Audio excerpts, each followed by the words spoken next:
Akwa Tiwaraki na ani ọba ọbala tule dibia na-eme ọbala ọra wụ ọgwụ anụ gbara anyịrịma nwata takata ọbụsịsị ya ugiri kwele enwe eze na ọba ọ Igwe kredo na-ekwu abịa m tata dị iwe ka m kwunyere gị ọnụ maka na ịma na eri mgbe iwe mee iji mee ụwọdụ ndị agbacha ọsọ ma ndị gị na-aba na-eri na-aṅụkọ so many of them agbacha ọsọ eme egugidego ịba mana ma amacha na iwe na-eme tata ya eme ichetakwuo na onwe mgbe ngwa asị nekwe nekwe ọ kredo nwanri na-ekwu na nwanri ji ọbọ n'ọnya ka m ji ekwulu ụfọdụ ndị gbachala ọsọ ma ndị nwere common afela ọjị beba gbachala ọsọ emesi na vaso ebuyali oke ite mana ịmagolu na-eme n'enu mee na kredo nwanri ya na-ekwunyere ma mbọsị imelụ nke adịrọ mma na mma akpọ isi inekwe na nke ime na ma aghọta akwụ ya na ọ dịkwa mma n'anya ma na ntị mana ibe m chọrọ ịgwa ya bụrụ ibe ọzọ bụ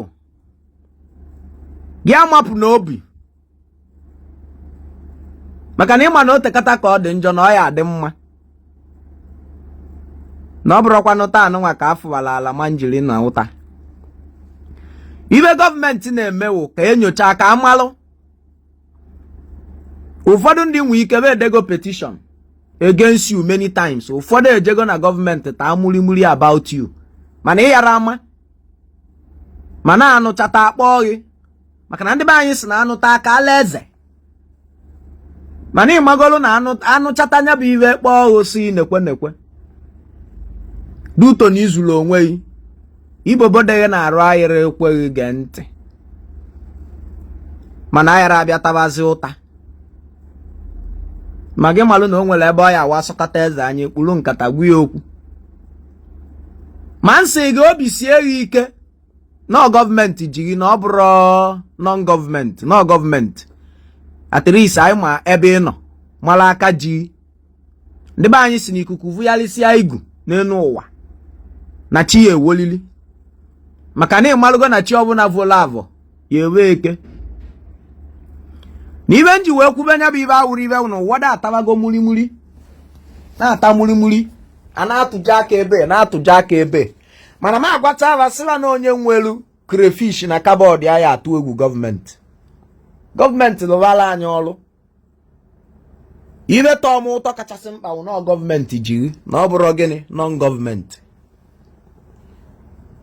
o nwere okwu ị na-ekwu sị na onye malụ polisi ụla nweta individual ogbu onye egbuo ijego nke ijelu n'aka ndị amara ababa jechee nya babata nke ije kịta anụnwa ọ bụrụzi iwe ọ bụ maka na ekwuwe na nke ije kịta na ebe ị nọ ịma ndị ji anyị nwawa ụkwụ ụmụnne nọ outside here ma ndị ji n'ọba jide ba chekiche ebe niile ba ya echekiche aka dị ọcha ba arapụghị nataba ọ bụrụ na ba chekiche ọ bụrụ na aka ya adịrị ọcha ha ejeje gụa ibe dị na lọ amalụ n'ọkwa n'ọba nweghị na ọ bụrụ gị nwe ọba ị na azụmọchasị na a na-akpọ gị adreesị ndị ọba nọ ndị ọba nweghị maka na ọra na-enwe mmadụ na mmadụ ada enwere ọra so na ejidegodi 2 months 3 months or whatever months n'ibe anyị mawụ na onwe oge ọ ya eweluo ndị ọba ekunye je chọọ nwanne ba na gọọmenti si kedu ebe asụlasụ dobere ọdụ kalamalị ma gị mara amalụ na ibe niile na-emenụ bụ nyocha ya wee nyochacha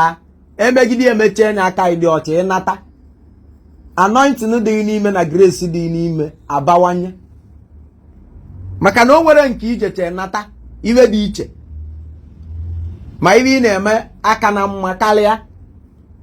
ibe nna ya gọọmenti bụ ọ bụrụ na emesie chekisie ọ bụrụ na aka ya dị ọcha serapia ka ọ nataba na anya bụ nwoke nwekwara n'ezinụlọ jide nwaanyị na-abọ jide nwa na omilikiti ndị mmadụ na-erikwanụ nri na akpa akwa agụba agụnyere akwa na ndị na-emelụ m ọgọ na my talent bụ gift chukwu ji wee meghelu m ụzọ wee na-enwe ibe nna aghọta ịma na onye ilogo so na ibe na-ekwu abụrụ ibe ọzọ si nyochasie nye ike ka o ji na ahụ na-enyochacha nke anọkọtakwa abata ọzọ sịkwa na abịakwa nyocha na ya once and for all mụnụ nyochacha aka ya dị ọcha unu arafu odogwu ka ọ na-jeje gbado ezinụlọ ya anya na nya bụ ibe na-ekwu abụrụ ibe ọzọ bụ na ọ nọrụkwa ebe ọwụ na ọ nọ nya malụkwa na imilikiti ndị bụ ndị naanị ya na-eri na-aṅụ ka ụwọdụ eselugo onwe ba ụwọdụ jechere na peji ba delitiche vidiyo niile pikchọ niile ba na-akwa mekọta